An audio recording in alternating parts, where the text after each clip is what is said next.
चौकटी दिलेल्या आहेत. वरच्या चौकटीमध्ये 6, 8 आणि खाली 24 दिलाय. इकडे 12, 10, इथे 60 दिलाय आणि इकडे 9, 16 आणि इकडचा अंक आपल्याला शोधायचा आहे. इथे जी संख्या येते ती आपल्याला शोधायची आहे. आता पहा, आपण जर हे नीट निरीक्षण केलं तर वरचे जे अंक आहेत, वरच्या ज्या संख्या आहेत त्या खालच्या संख्येच्या तुलनेत लहान आहेत. खालच्या संख्या कशा दिसतात? मोठ्या दिसतात, हो की नाही? 12 आणि 10 पेक्षा 60 मोठे आहेत, 6 आणि 8 पेक्षा 24 मोठे आहेत. तर आता या संख्या लहान आहेत. या लहान संख्या दोघींमध्ये काहीतरी क्रिया केल्यानंतर आपल्याला खालची संख्या मिळेल असा अंदाज आपण लावला. पहा, 6 आणि 8 चा जर आपण गुणाकार केला, 6 8 किती? 48. 6 8 48. मग 48 आणि 24 चा काय संबंध दिसतो का?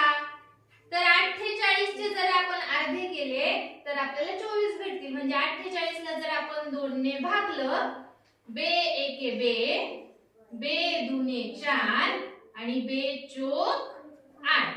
म्हणजे जर आपण 48 ला 2 ने भागलं तर 24 हे उत्तर आपल्याला मिळतं. मग त्याचप्रमाणे आपण इकडे करूया. 12 गुणिले 10. 12 आणि 10 चा काय करायचा? गुणाकार. 12 10 120.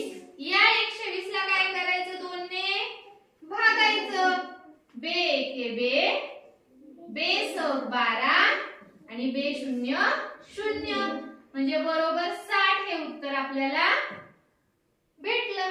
मग त्याचप्रमाणे दोन्ही चौकटींना हा नियम लागू झाला म्हणून आपण तिसऱ्या चौकटीमध्ये पण तीच क्रिया करूया.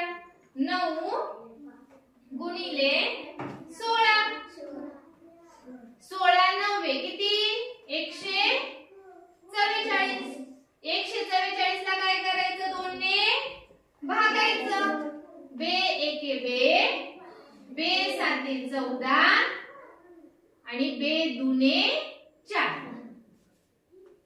72 हे उत्तर आपल्याला मिळालं. म्हणजे इथे रिकाम्या चौकटीत काय उत्तर येईल? काय संख्या येईल? 72.